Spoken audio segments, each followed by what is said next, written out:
Hello, welcome back to RTN Tonight, Glassboro's favorite mid-afternoon late-night talk show. I'm Kalina Taylor. And I'm Allison Angeles. We've got a great show today, so let's get started with the news. The Philadelphia Phillies have decided to ditch their beloved dollar hot dog nights, a 27-year tradition, due to unruly fans turning the ballpark into a hot dog war zone.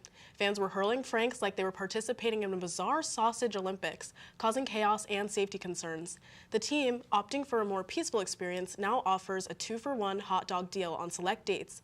Apparently, the demand for discount hot dogs led to clogged concourses, creating a hot dog traffic jam that rivaled arteries of someone who's consumed too many ballpark franks. The team's attempt to scale back the dollar dog nights in 2022 didn't cut the mustard, drawing criticism from even high branches of government. Wiener enthusiast and Senator Bob Casey advocated for more dollar dog nights, proving Twitter is the means for true social change. Speaking of politics, fans took to social media to grill the decision, blaming Bidenomics for the change. T-shirt makers quickly capitalized on the morning with shirts that read, "Rip Dollar Dog Night, Pork Flu, Heads Rolled." The Phillies hope fans will still relish in their 2-for-1 deal, and if not, there's always a chance to snag a free hot dog. Just catch one launched from the Fanatics' infamous hot dog launcher. Because nothing says baseball like getting hit with sausages in the stands. Let them eat franks. The staff at the Richmond Wildlife Center in Virginia are truly going the whole fox 9 yards to ensure that the well-being and eventual release of an orphan fox kit. Acting as surrogate fox parents, they're putting on a foxy show, donning red fox masks and gloves as they hand feed the kit with a syringe. It's quite a foxtrot as they dance around, minimizing human sounds and ensuring that the kit doesn't feel too cozy in its bipedal caregivers. It's positively clever move. They've even provided the kit with a fox mama, a large stuffed animal that's meant to be a spitting image of the real thing. Their efforts are aimed at preventing the kids from thinking it's a furry little human and instead ensuring that it stays true to its wild instincts. Despite their best efforts to reunite the kit with its biological mom, it seems that the ship has sailed. But no need to worry, these wildlife warriors are determined to give the kit a fighting chance. They're taking turns feeding it around the clock, making sure it is snug as a bug in a rug with its plushy fox companions. It's a fantastic partnership with the wildlife rehab centers, and they're planning a fox family reunion. The kit is set to be whisked away to an organization that will help get back on its roots alongside the kids of a similar age and weight. La Bougie du Super, a French satirical newspaper, has become a leap year sensation, releasing its quirky edition exclusively on February 29th. Filled with cringe-worthy puns and whimsical commentary on the past 4 years, the 2024 edition suggests France could bid adieu to schools thanks to AI and contemplates dismantling the Eiffel Tower during the Paris Olympics, with IKEA providing a manual for the rebuild. Started as a jest in 1980, the newspaper is named after a character born on February 29th. The 2020 edition, coinciding with global lockdowns, sold like hotcakes on TikTok Shop, with profits benefiting a charity for developmental disorders known for its politically incorrect humor and intentionally dated content. Le Bougie du Bout aims to tickle funny bones. In their Once in 4 Years editorial, they remind us, sometimes you have to laugh about it when the world seems a bit off kilter. Because who would want a dash of satire to spice up the news cycle? C'est la vie, or should we say, c'est la leap year. A Nebraska woman stumbled upon a pump paradise at a gas station. Double swipe the rewards card, and voila, free gas galore. But her joyride hit a speed bump when prosecutors charged her with a felony theft, alleging the drained station of nearly $28,000 in fuel over 7 months. It's a classic tale. A software update inadvertently pumped up the rewards card system, giving savvy swipers the green light to fill her up for free. Surveillance footage reportedly shows her pumping gas with the enthusiasm of someone who hit the jackpot, except in this case, it was more like she hit the gas knob. Authorities claim she was not only filled her tank gratis, but also played the role of gas station Robin Hood, allowing another woman to siphon off discounted fuel for a fee. In total, the rewards card has been swiped over 510 times, resulting in over 7,400 gallons of free fuel, a fuel-tastic feat by any measure. Now, the suspect finds herself in the hot seat, facing a date with Destiny in court on April 11th. One thing's for sure, this gas-fueled escapade has certainly sparked some heated discussions in Lincoln. In a case that could rival the plot of a British classic heist movie, British police have finally recovered a Ferrari stolen from Formula One driver Gerard Berger almost 30 years ago. The red Ferrari F512M, snatched during the San Marino Grand Prix in 1995, resurfaced when Metropolitan Police received a tip in January about a US-bound sale through a UK broker. The car, valued at a whopping $350,000, had apparently taken a scenic route from Japan to UK in 2023. No one has been arrested yet, leaving us to wonder if Inspector Clausio might be on the case.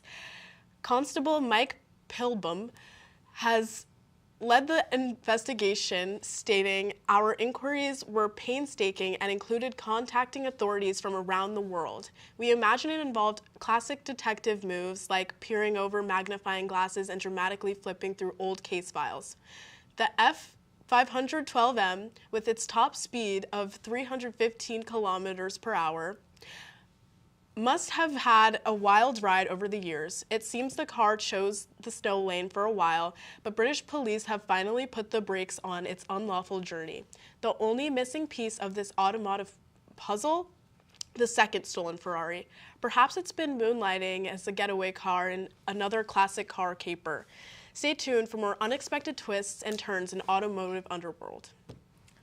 At Brooks Farms in LLC in Louisiana, a moving story in unfolding as a rare two-faced calf named Dooface defies the odds. With 4 eyes, 2 noses, and 2 mouths, Dooface is making strides despite her unusual appearance. While her condition may seem utterly bizarre, Dooface is receiving top-notch care from the Brox and team of veterinarians. At just 8 days old, she's already showing signs of improvement, though she may have trouble moving her head and nursing from her mother.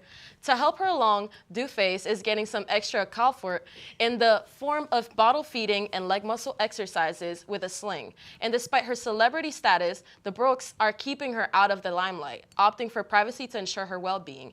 Though her future remains uncertain, Dooface serves as a gentle reminder of the unpredictability of life in the farm and the remarkable resilience of its inhabitants. In a wild twist reminiscent of a classic Western, suburban Salt Lake City experienced a tumbleweed takeover on the weekend. The gnarled icons of the Old West, propelled by heavy winds, turned neighborhoods into scenes straight out of cowboy showdowns, with streets blocked and homes wrapped in beach ball-sized tumbleweeds. Local crews have been on the mission to clear tangled mess left by the plant invasion, hauling away the twisted and dried tumbleweeds that created walls and blockades. Don Ramsey, South Jordan's mayor, described the surreal aftermath, saying, "People woke up Saturday morning and it looked like these huge walls had been erected made of tumbleweed. We had entire streets in some of our neighborhoods completely blocked. Who knew tumbleweeds were getting into urban planning?" Contrary to any wild conspiracy theories, it's not a fiendish plot by the Russian invasive thistle to conquer the western United States. Instead, blame the combination of seasonal weather, the natural life cycle of plants, and some gusty winds for this unexpected invasion. So while it might not be a gunslinger's standoff, it sure adds a touch of Wild West flair to suburbia. The only question now is whether the local cleanup crew will adopt cowboy hats as a part of their official uniform. Yeehaw! Talk about a lucky break. A Maryland man known simply as Alex found himself swimming in cash after a spur-of-the-moment decision to dip his toes into the Pick 5 lottery pool.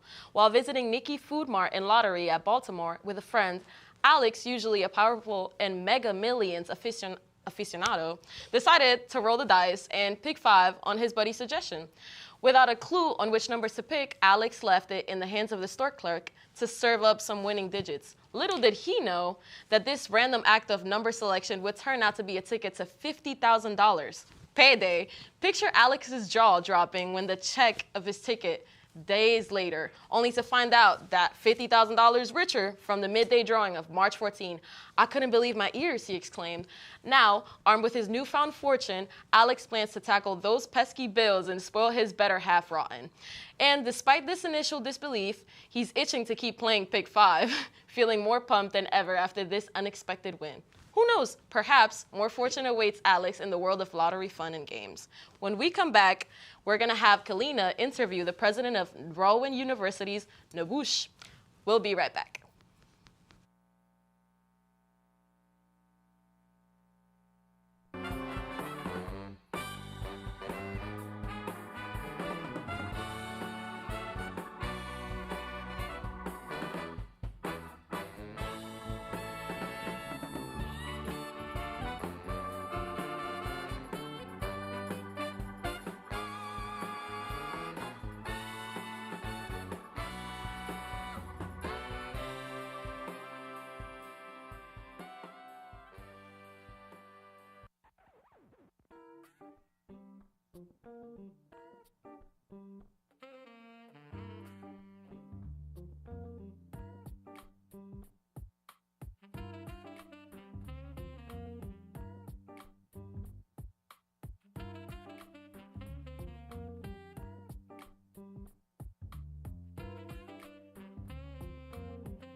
Welcome back to RTN Tonight. Once again, I'm Kalina Taylor. Tonight in the studio, we have President of Rowan University Novice, Sierra, how do you say that? Bertu. Sierra, welcome to RTN Tonight. Thank you.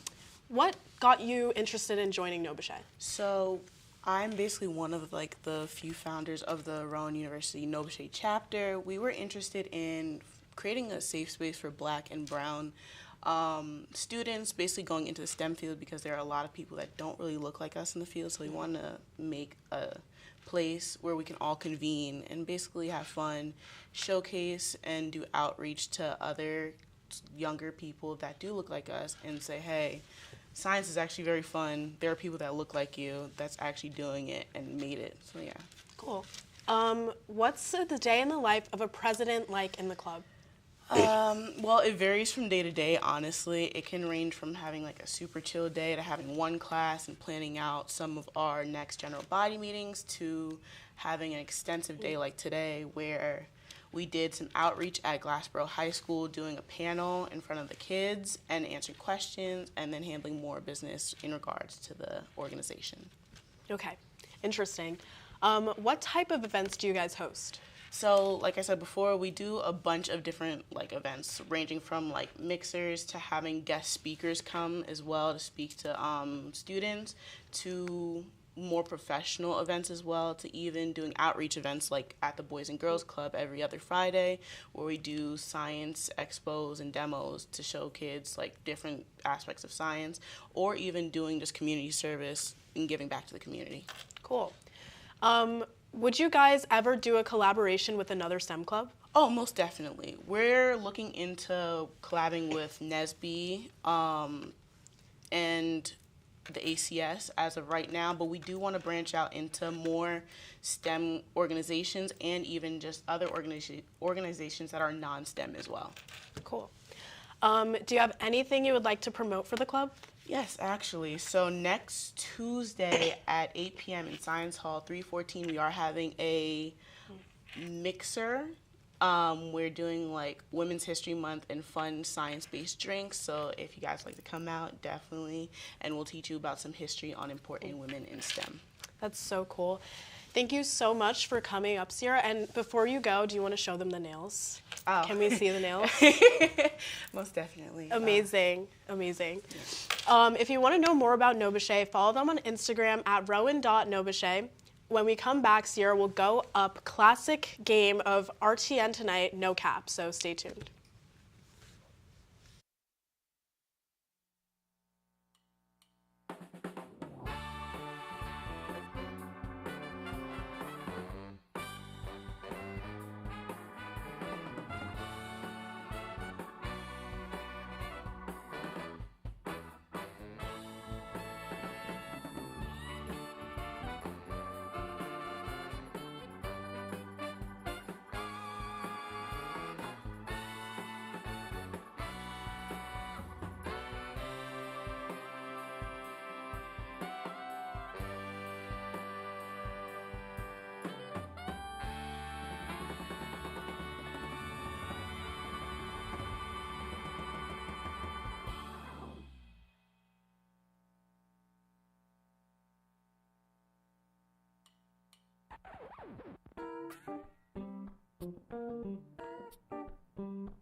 Hello and welcome back to RTN Tonight. As you know, I'm Allison Angeles, and I'm joined by our wonderful guest of the night, Sierra Berthaud.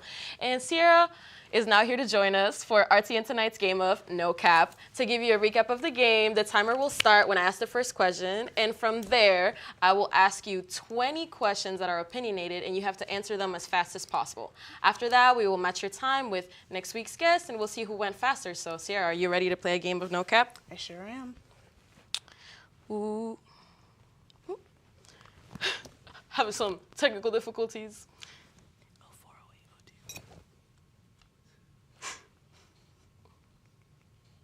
And we're back. Okay, ready? And coffee like tea or tea like coffee?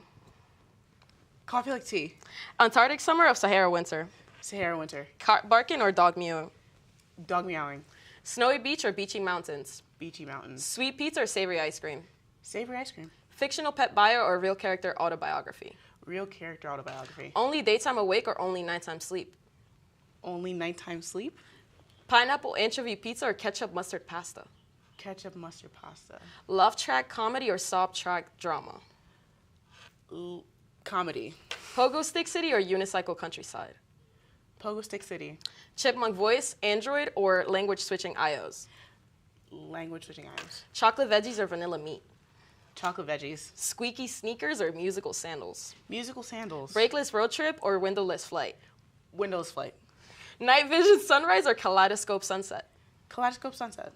Upside down movie or foreign language streaming? Foreign language streaming. Cake pizza or sushi pie? Sushi pie. Meal Facebook or meme Instagram? Meme Instagram. Confetti guitar or color changing piano? Color changing piano. 24-hour sunrise summit or neon sunset hike? Neon sunset hike. AI book or dog directed movie? Dog directed movie. And that is a total time of 1 minute and 15 seconds. And you know what? You did beat last week's guess. So thank you so much for coming, Sierra. And before this is all done, I want to ask you one last question. All right. Gabe wasn't here today, so have to ask, where is your favorite meal spot? Go to. Local meal spot, easy, Landmark for the wings. Okay, the wings? Yes. That's a new one. Yeah, Never sure. had that one. You know what? I like that answer. I like something new. Thank you so much for coming tonight, Thank Sierra. you for So nice having to me. meet Nice you. to meet you too. And thank you to our audience for tuning in to RTN Tonight. Don't forget to subscribe to Rowan Television Network and to hit that bell to get notifications on all RTN Tonight episodes. I'm Allison Angeles. Have a great night, Glassboro.